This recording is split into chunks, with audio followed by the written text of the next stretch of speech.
Bine v-am găsit, bine v-am regăsit, dragilor din Zodia Săgetător, oriunde v-ați afla. Iată-ne din nou împreună la o nouă lectură generală, de data aceasta pentru perioada cuprinsă între 22 până pe 30 septembrie, adică practic ce a mai rămas din această primă lună de toamnă. Așa că, dragilor, toți cei care aveți Soarele, Luna, Venus, Ascendentul sau oricare alt aspect astral important pentru voi din harta voastră natală și care are legătură cu Zodia Săgetător, această lectură este de asemenea și pentru voi. Ca de fiecare dată, nu uitați, voi sunteți cei care vă construiți propriul viitor prin alegerile, deciziile pe care voi le luați. Trebuie să luați în considerare că este totuși o lectură generală, așa că vă rog să luați decât acele mesaje care rezonează cu voi. Restul lăsați-le să zboare în univers, pentru că sigur sunt pentru alte energii care într-o mai mică sau mai mare măsură au o legătură cu Zodia Săgetător. Bun. Haideți să vedem ce ne spune Lenormandu, dragii mei. Lenormandu îmi arată o situație un pic diferită pentru domni și mai de asemenea diferită și față de doamne. De ce spun acest lucru? Pentru că aici avem o energie feminină care, începând cu doamnele, vă reprezintă pe voi și care mi vorbește de posibil ori aș zice un fel de putere de a trece peste anumite neînțelegeri. Deci, doamnele, în această ultimă perioadă din septembrie aveți acea capacitate, într-un fel sau altul, în ciuda faptului că pot apărea neînțelegeri, pot apărea o stare nervoasă un pic mai accentuată, chiar și, nu știu, să fiți un pic mai iritabile, dragilor, cumva reușiți să treceți cu bine peste aceste stări. Da? Și să nu vă pierdeți optimismul, să nu vă pierdeți drumul. Dacă vorbim despre domni, în mare parte apare implicarea unei energii feminine.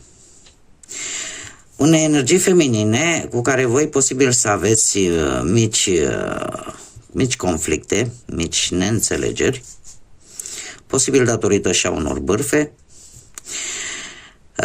dar care, de asemenea, într-un fel sau altul, nu vă, sau încercați poate într-un fel să, orică nu vă afectează în mod direct, ori pur și simplu aveți acea putere de a nu vă lăsa influențați de toate aceste mici neînțelegeri care apar în viața voastră cu această energie feminină. Acum, haideți să vedem ce ne spune și tarotul. Ce vine pentru dragii mei din Săgetător în perioada 22-30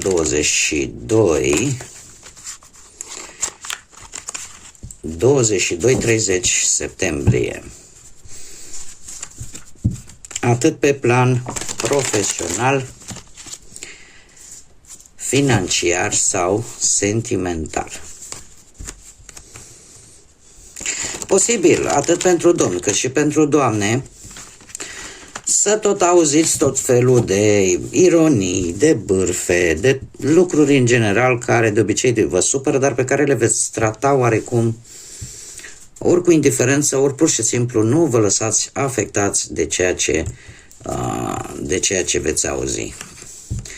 În general, putem vorbi chiar și de vești, noutăți care vin de departe, știri,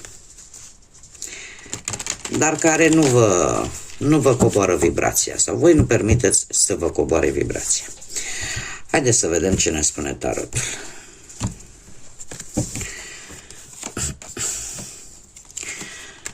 De început avem de-a face pe plan profesional cu zodii de pământ. Nu e obligatoriu, Eu îmi fac datoria să vă spun. E vorba de Taur, Fecioară, Capricorn.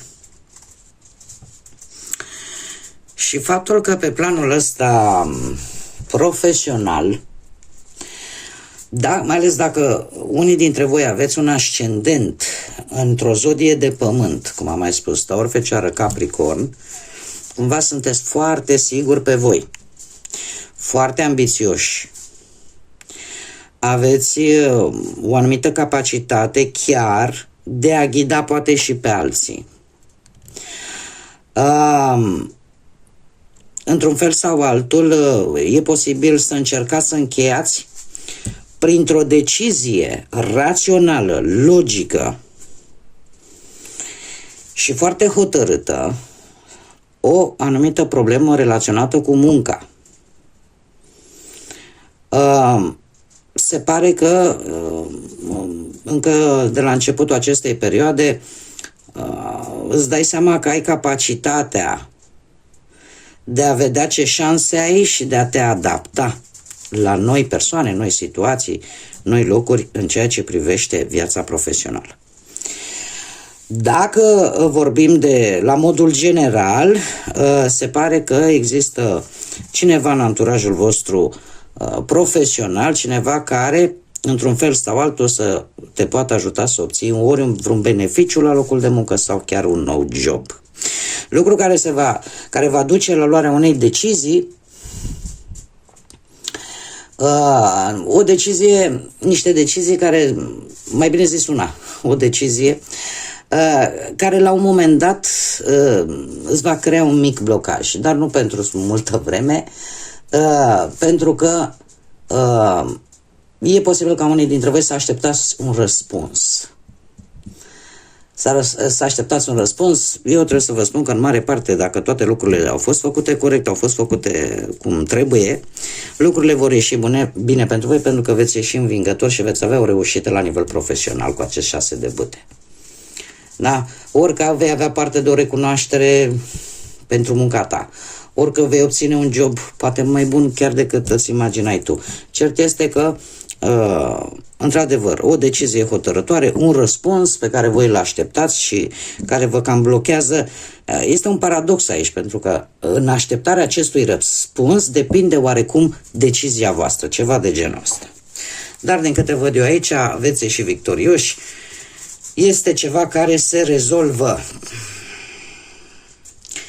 Mergem mai departe, haideți să vedem pe plan material. Pe plan material ați avut niște lipsuri, ați avut aici un furt posibil. Mare atenție! Mare atenție! Trebuie să vă spun un lucru. Într-adevăr, există o pierdere de bani. Există o pierdere de bani care poate veni de la o persoană vicleană, de la o persoană în care voi aveți încredere.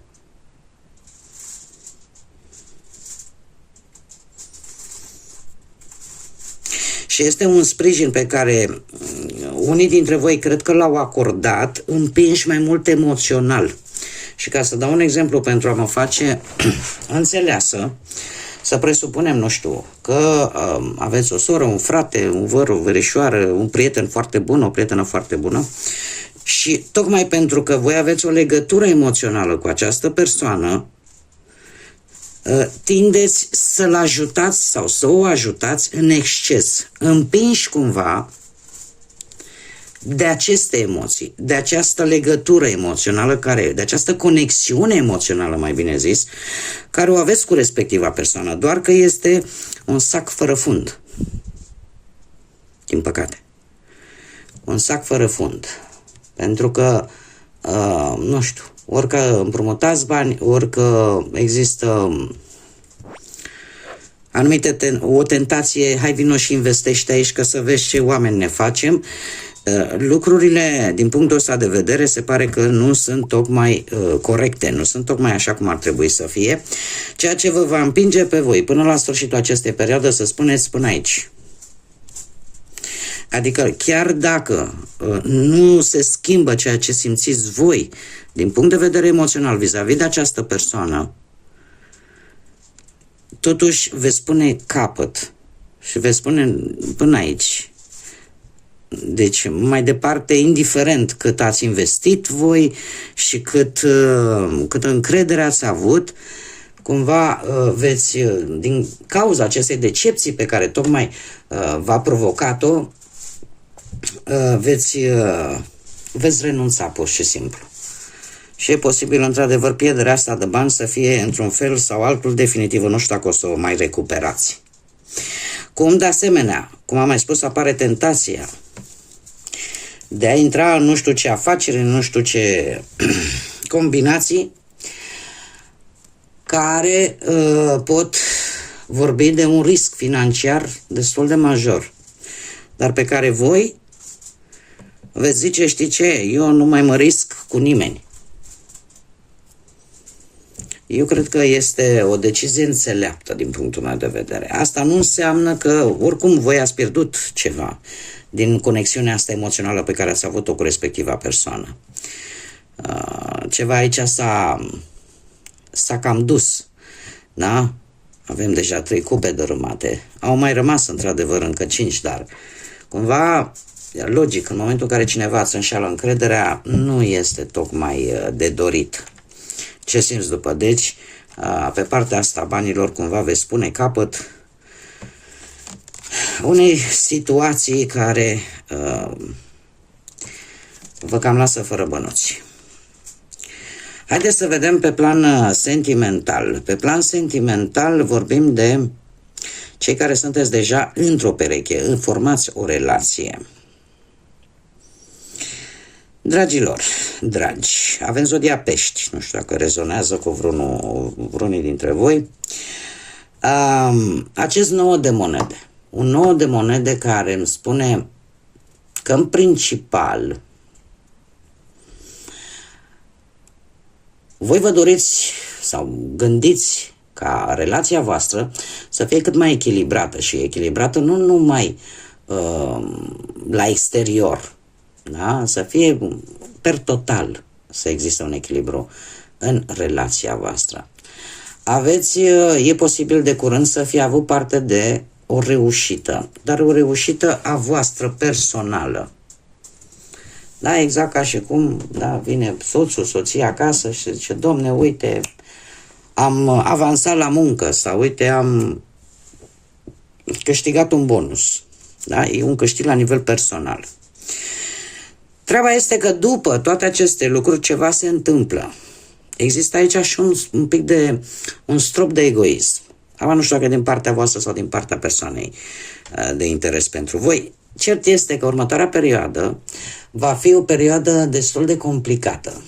O perioadă destul de nesigură în relația voastră. De ce? Pentru că nu știu, comunicarea este destul de proastă. Apar tot felul de bârfe. Apar tot felul de discuții, poate în contradictoriu, știi, cu tărică mi-a spus aia, că te-a văzut cu nu știu cine, sau chestii de genul ăsta. Lucru care te bagă cumva și mai mult în ceață. E posibil ca poate perechea voastră să fie, în general, să avea un caracter așa un pic mai conflictiv. Și asta ție, pe de o parte, te pune un pic în ceață, dar pe de altă parte te face să intuiești oarecum că ceva nu e în regulă. Că ceva nu e cum ar trebui să fie. Posibil să apară și schimbări bruște. Acum suntem bine, acum dintr-o dată nu mai suntem bine. Și asta în condițiile în care, mare atenție, poate să existe un romantism, să zicem, aparent. Dar aici se vor aprinde niște beculețe. Îmi pare rău să vă spun, dragilor, dar astea sunt cărțile. Eu îmi fac datoria să vi le citesc. Sunt mari șanse ca până la sfârșitul acestei perioade ceea ce veți afla sau ceea ce se va întâmpla să vă aducă o durere destul de mare. O decepție destul de mare. Vin lucruri neașteptate, puteți afla de jocuri ascunse, o schimbare destul de dramatică care va apărea în viața voastră de relație. Acum, așa, ca o veste bună, să zicem, pentru că întotdeauna vă îndemn în orice lucru rău, cât ar fi de negativ și cât ar fi de rău. Și nu o spun pentru că o spun, o spun pentru că am trăit-o. Și nu odată, din păcate. Întotdeauna există și ceva bun, chiar dacă nu-l vedem în respectivul moment. Acest 10 de spade, bun, în prezent îmi spune, da, o să fie dureros. Ceva se întâmplă, o să se schimbe dramatic lucrurile. Dar în același timp această carte îmi spune că prin ceea ce treci tu în perioada imediat următoare, nu vei mai trece pentru o lungă perioadă de timp. De ce? Pentru că, dragilor, trebuie să înțelegem un lucru, că de multe ori dispar oameni, situații din viața noastră, tocmai pentru a ne proteja. Indiferent cât de dureros ar fi pentru noi. Știți cum e, că nebănuite sunt căile Domnului și atunci când se întâmplă ce se întâmplă, noi de durere, de suferință, nu putem vedea nimic bun. Absolut nimic bun. Și pentru cei care de multe ori îmi lasă mesaje și îmi spune, Doamnă, dar eu m-am săturat, că eu aștept să vină schimbarea. Eu aștept să vină schimbarea și mi se întâmplă numai lucruri nașpa. Dragii mei, schimbarea în majoritatea cazurilor vine de la noi. De noi depinde. Haideți să mergem mai departe. Mergem mai departe. Și pentru cei singurei, dragilor, dragi, voi sunteți într-o perioadă, aș zice, relativ chiar blocată, dar e un blocaj pe care vi-l asumați. De ce? Pentru că parcă, nu știu, ești într-o fază în care tot amâni niște decizii, tot amâni, nu știu, aștepți ceva. Dar haideți să vă spun un lucru. Așteptarea asta are și o limită. Nu-ți suprima propria voință. Nu știu dacă voi vă simțiți într-un fel blocați într-o anumită situație. Nu o să mai fiți foarte multă vreme. Într-un fel sau altul veți încerca să ieșiți. Nu știu, e ceva aici care oarecum vă împiedică, să vă face să tot întârziați lucrurile sau să întârziați luarea unei decizii. Am un doi de monede aici care îmi spune în felul următor.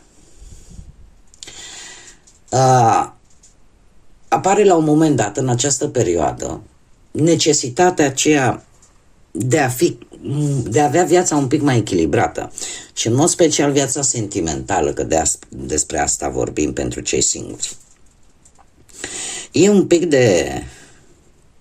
Sunteți un pic reticenți în ceea ce privește noile relații care pot intra în viața voastră. De ce? Pentru că e ceva aici care încă vă blochează, e ceva aici care vă tot face, e ca și cum ai zice, las bă că aștept o apărea careva, ce știu eu pe unde, o veni cineva și în viața mea. Este de fapt o postergare, este de fapt o amânare. De ce? Există niște temeri. Există niște temeri, probabil venite din trecutul, din experiențele trecutului vostru, dar la un moment dat, știți cum e, că poți să ai de toate, dacă nu ai câte puțin din fiecare, nu te simți împlinit, nu te simți echilibrat. Și apare într-adevăr acea necesitate de echilibru. Ce înseamnă asta? Că orice se schimbă, vine ceva nou în viața voastră și această schimbare îți cere să te adaptezi, ori posibil să apară ceva obstacole care vrei nu vrei te vor preocupa. Nu este ceva ce nu le poți face față, da? Pentru că vei ști, nu e ceva pe care să nu le poți rezolva, totuși apare o schimbare. Și atunci tot tumultul ăsta pe care îl țineți în voi și starea asta poate de anxietate, de ce nu, care vă blochează, rămâne cumva în spate. Adică nu mai căutați. Nu mai rămâne pe planul 2. Pentru că veți fi ocupați de cu totul altceva, nu știu, că poate să fie vorba de bani, că poate să fie vorba de muncă, de ceva terenal, în mare parte. Avem acest cavaler de spade, zodii de aer, Gemeni, Balanță sau Vărsător. Acest cavaler de spade îmi spune în felul următor, că trebuie să treci la acțiune. Iubirea poate veni către tine, dar într-un fel sau altul trebuie să ieși în întâmpinare. Într-adevăr, este această necesitate de echilibru, vine poate în urma unei vești foarte rapide care ajunge la voi sau în urma unei energii. Unei energii care poate apărea în viața voastră și care are așa o, cum să zic eu, o atitudine foarte iute, așa, foarte, o comunicare foarte rapidă, așa, un mod de a vorbi, cum să spun eu, foarte rațional, foarte logic, dar în același timp e și o persoană posibil, o energie destul de impulsivă, care se îndreaptă către voi. Este acel ceva care pe voi vă va ajuta să ieșiți din blocajul ăsta. Paradoxal. Este cineva care, vrei nu vrei, va trebui cumva să-i faci față, ca să zic așa.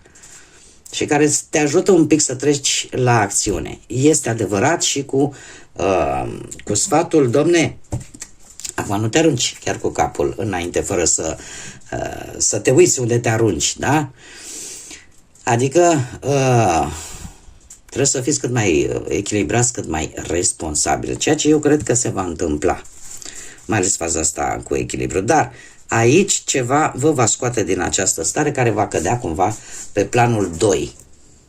Pentru că veți fi cumva atrași de ceea ce va urma și atunci tot această furtună, tot acest blocaj rămâne cumva în planul 2. Haideți să vedem ce mesaj important am pentru voi, dragilor, din Săgetător în perioada 22-30 septembrie inclusiv. Un mesaj, te rog.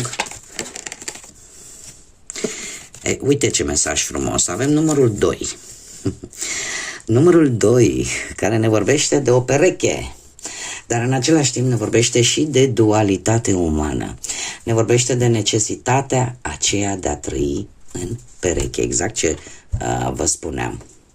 Acea necesitate de iubire, acea necesitate de a nu mai fi singur, de a-ți găsi acea pace, acel echilibru.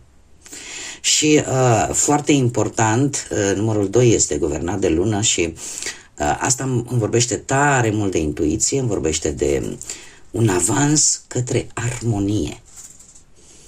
Da? Către armonie și către, nu știu, eu aș zice că sunt multe lucruri pe care tu nu le arăți lumii, le ții acolo în interiorul tău.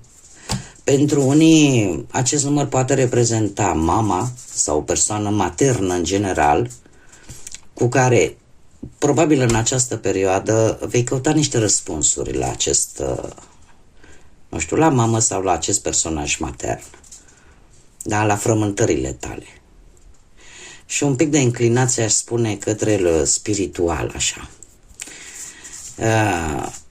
Iar în sine, mesajul, îngerul, așa se numește, ne vorbește, ne spune în felul următor: îngerii tăi te ghidează și te protejează atât pe tine, cât și călătoria ta spirituală. Și acum am mai spus, o apropiere mai mult către partea asta spirituală a lucrurilor. Bun, dragilor, cam atât am avut pentru voi. Eu sper că am putut să vă fiu de folos. Vă mulțumesc pentru atenție și înainte de a vă ura toate cele bune, așa cum am făcut la celelalte zodii, fac și la voi, cel puțin în acest set de lecturi pe care le fac acum, am un îndemn pentru voi. Și asta în urma unei întâmplări nefericite cu o anumită persoană de aici, care, mă rog, nu mai dezbat subiectul, dar care aruncă cu venin fără nici măcar să fie provocată. Așa că, dragilor, sfatul meu, rugămintea mea, luați o sugestie a mea, voi faceți oricum ce vreți, pentru că eu, la fel cum și Dumnezeu și îngerii și arhanghelii respectă liberul arbitru care ni l-a lăsat Dumnezeu de când ne naștem, eu la rândul meu nu cine sunt eu să nu-l respect. Deci este decizia voastră. Dar îndemnul meu este în felul următor. Dragii mei, în orice situație, dacă nu puteți să faceți un bine, cel puțin nu încercați să faceți rău. De ce spun acest lucru? Vorbim despre karmă de fiecare dată și am mai auzit și pe alte canale. Karma, în sanscrită de fapt, înseamnă a emana o anumită energie către univers, la care la un moment dat universul ți-o trimite înapoi cu o încărcătură poate de 2-3 ori mai mare.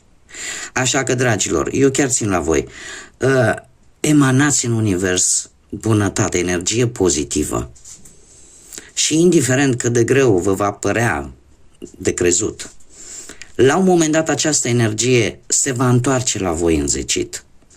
Nu emanați răutate, nu emanați dacă, uite, eu sincer să fiu, persoanele care au această tendință de a împroșca cu noroi și cu venin, le compătimesc în mare parte, pentru că ori nu știe să gestioneze anumite frustrări, anumite probleme interne, ori pur și simplu, deci ori nu știu, ori nu pot, ori nu vrea, ori nu vor. Așa că nu e de dorit nici să fie așa, dar eu zic că cu un dram de ambiție putem fi mai buni. Putem fi mai buni și cam asta ar fi îndemnul meu. Nu puteți în orice situație să faceți bine, nu e nicio problemă, dar cel puțin nu faceți rău. Până data viitoare, când ne vom reîntâlni la o nouă lectură, eu vă doresc tot binele din lume. Vă doresc ca lumina și căldura sufletească să vă însoțească în fiecare zi. Să aveți parte de multă energie pozitivă și de multe lucruri bune. Așa că până la o nouă lectură, numai bine și să fiți iubiți, dragilor!